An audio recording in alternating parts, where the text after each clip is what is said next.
Well, hey friends, thanks for joining me on the Deep Faith Podcast, the show where we bridge the gap between ancient biblical truth and modern life with clarity, confidence, and honesty.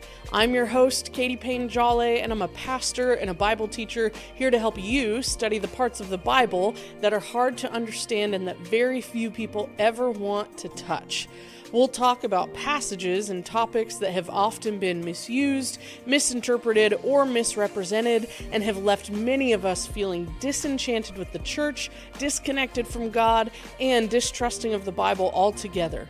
Each episode, we'll learn how to read and interpret the Bible using things like the original languages, cultural customs, the historical context, all so that we can read Scripture as it was intended in order to recapture a wonder for who God is and all that He wants to do. I wanted to start this podcast because I'm honestly really frustrated with the American church right now. I've seen so many just scandals, abuses, mishandling of money, pastors doing things in the name of God that just frankly should never be done and are just awful. And anywhere you have those kinds of things happening in the church, you can almost be sure that the Bible is being twisted and used to push some kind of personal agenda.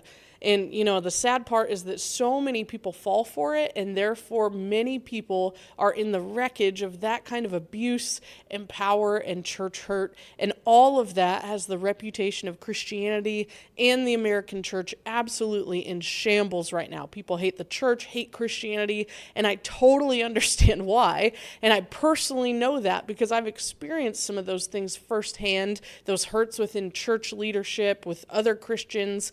And I know that because I'm the pastor of a church right now. Christians are trying to make sense of what's going on in the church, why so many people seem to be against Christianity, and why distrust of organized religion is at an all-time high. And I was thinking about this. I'm an elder millennial, and I read a study recently that women of my age demographic have always been the largest group of church attendees in our lifetime. So like when I was a baby, my group of women was probably flooding the nursery, both literally and figuratively. And when we were 15, we were the primary group. When we were 30, and as we grew up, we were always the largest demographic across almost any American church that you surveyed. That is until about 3 years ago when millennial age women started leaving the church in droves to the tune of like 1 million plus per year. And about half of these women still had faith, but had simply lost trust in the institute of the church. And then the study showed that the other half stated that they were disassociating from both the faith and the church entirely. And when they asked these women what the cause was of this disassociation, there were kind of three main reasons that the majority of these women identified. The first was the way that the church handled abuse. The second was the way that the church had historically treated women. And the third was the way that the current church treats outsiders.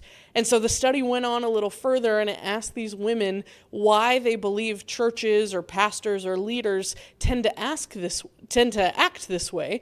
And the way that the majority answered this question absolutely sent shockwaves just through my soul in the worst possible way. These women indicated that the churches feel free to perpetrate abuse and tread down women and be unkind to outsiders because pastors say that the Bible gives them the authority to do so. And they say that they have scriptures to prove it, and they use them in their sermons. And as a woman who is the lead pastor of a church, I can tell you that my heart just began to grieve all the harm that the American church has wrought in modern history. Because again, as a millennial woman, I grew up in the same culture as this study of women, and they're absolutely correct. Like for so long, the American church has taken scripture and twisted it. They've taken verses out of context. They've overlooked the big picture of the Bible in order to promote personal platforms and agendas to gain money and to gain power. And I, after reading that study, simply could not move forward with my life, seeing what I had just read and not attempt to do anything about it. And so I did what every justice-seeking person does, and I started a podcast.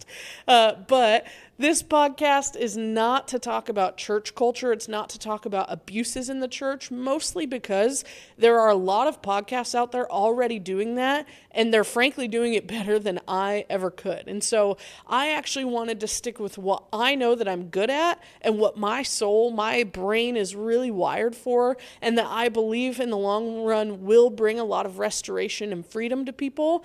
And that is teaching the Bible for what it actually is. And I know that probably sounds really weird, but as the ladies in that study said, people are getting hurt because there are pastors and social media influencers and entire sections of Christianity that are twisting and weaponizing scripture. This book, they're stamping the name of God on things that God himself never actually said, and that the biblical authors never actually intended to communicate. They're imposing a literal modern lens on a writing to an ancient culture and people.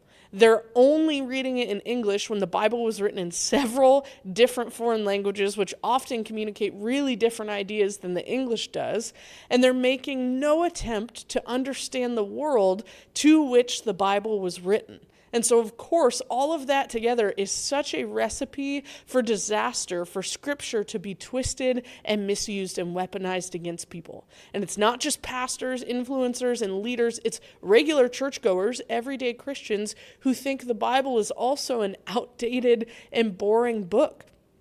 Most people don't take the time, nor do they know where to start in order to actually approach the Bible. And so they either don't read it or they just put their trust in what someone else is saying without looking it up or researching it for themselves. And so we've created this culture around the Bible where it feels unapproachable or it feels too hard to understand. And so then we view God as also being unapproachable or too hard to understand because this reveals who he is, but it's hard to understand. It's hard to read. And so not knowing the scriptures allows for them to be used against us in a way that God himself never actually intended. And as a pastor, my greatest desire is to help people really understand scripture so that we can really know the God revealed within its pages. And this is the podcast where I'm going to help you do that. Each episode will walk through a topic or various passages of scripture that have often been misunderstood or misused within the church. I'm going to help you break down the context, the culture, the original language of scripture to help you discover what the God of the Bible actually has to say for himself. Because I believe that when we really understand what scripture says about who God is, then we can begin to repair the wrongs that have been done, because we will be well equipped to know how to approach the Bible and discover what it actually says and know when it's being misconstrued or used against us. And so all that to say, in our first series, we'll talk about the big picture of what the Bible is, how should we approach it as a modern reader, some of the tough topics like how do we know we can trust the Bible, do we still have to follow all those wacky Old Testament laws, how do we read it, and then after that, we'll talk about a whole series on whether or not women can or should actually be pastors, which is pretty important since I'm a woman, I'm a pastor, and I'm hosting you on this podcast. So pretty important for us to know. Plus, we will tackle many other tricky pieces of scripture along the way, all while giving you the skills to study on your own. So don't just take my word for it. You don't have to be a scholar. You don't have to be a linguist to truly read scripture for all that it's worth. It just takes some time and intentionality that can recapture a deep faith in who God is and all that he really wants to do. So I'm excited that you want to join me. I'm honored that you would trust me with your time and with your spiritual journey, and I promise I'll do the best that I can to honor you right back. The first full episode will launch next week, but in the meantime, you can follow along on YouTube or on socials at Deep Faith Pod, and I so look forward to taking this journey through the Bible with you.